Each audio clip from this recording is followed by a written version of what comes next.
ఇతను నా పేషెంటే, అవినాష్. ఇతను మీకేమవుతారు? బాగా కావాల్సిన వాడు డాక్టర్.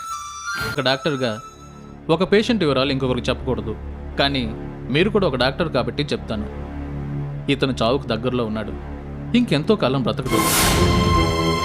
ఇప్పుడు అతని పొజిషన్ ఎలా ఉంది డాక్టర్? అమెరికా వెళ్ళిన తర్వాత మళ్ళీ ఇంతవరకు నా కాంటాక్ట్లోకి రాలేదు. పూర్తిగా నయం కాకపోయినా ఇంకొంతకాలం ఎక్కువ బతకాలనే ఉద్దేశంతో అక్కడ ట్రీట్మెంట్ కోసం వెళ్ళారు.